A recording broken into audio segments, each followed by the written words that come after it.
Now let's consider the consequences of deflation. So generally, if the deflation is believed to be temporary, it would encourage the household to bring forward their purchases and buy now. However, if the deflation is believed to be persistent, then households would postpone their purchases to the future. And this would also mean that the current material standard of living would be falling. Deflation becomes a big problem when it starts to spiral downwards, and countries like Japan can be stuck in the spiral for 20 to 30 years. Now, it all started with the goods and services being cheaper, which sounds like a good thing for consumers. But in actual fact, it can lead to poor confidence in the economy when the consumer are expecting prices to fall further. They would thus wait for the prices to fall further before purchasing. So, why buy now when the prices will fall the next day? The delay of current purchases causes a fall in C, and firms having excess capacity cut back on their production, reducing investment. This leads to a fall in AD, and hence a fall in the general price level. And the cycle continues as it continues to face the fall in the general price level. The economy thus experiences a persistent deflation, and with the AD continuously falling, adversely affecting the economic growth of the country as well. Let us now see some other consequences of deflation.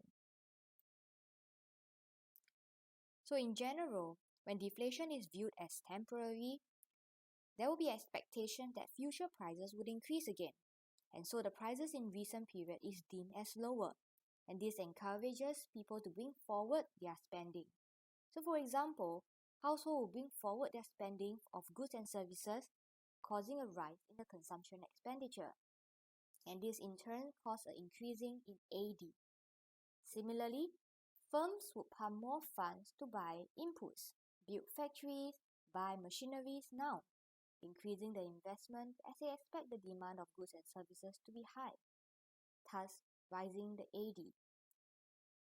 This would result in an increase in hiring to produce more goods and services, raising the employment, and thus the average household income in turn increase too, improving the material standard of living for household.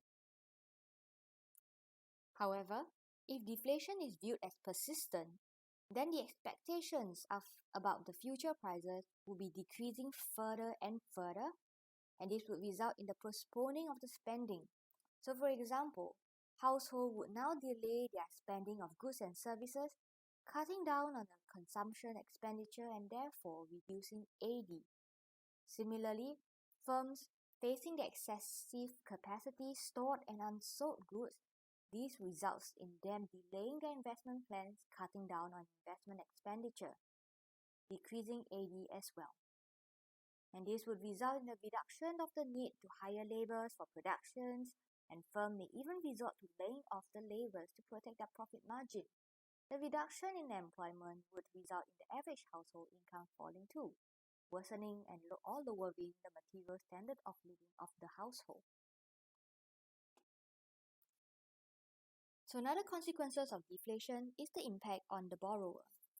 So during deflation, the lender gains while the borrower or the debtor actually lose out. This is opposite of what we have learned from inflation. This is because the value of the loans actually increase in real terms, resulting in a higher chances of the borrower actually defaulting on their loans. Now let's look at a simple illustration. Suppose a Happy Meal in January cost me $5 and I decided to borrow $100. This can actually allow me to buy 20 meals worth of Happy Meals. Now suppose that I have to return the amount I borrowed by December. However, the country has faced with deflation, and by December that year, each Happy Meal costs $4. But by now, the $100 that I'm expected to pay back is actually worth more. In this case, 25 Happy Meals worth. Hence, what this shows is that the real value of loans actually gone up during times of deflation. Hence, borrower or debtor tend to struggle with the repayment in times of deflation. So as firms and household and government accumulate debt, investment, consumption, and government expenditure starts to fall, resulting in a fall in AD further, causing the economy to continue to spiral downwards in deflation.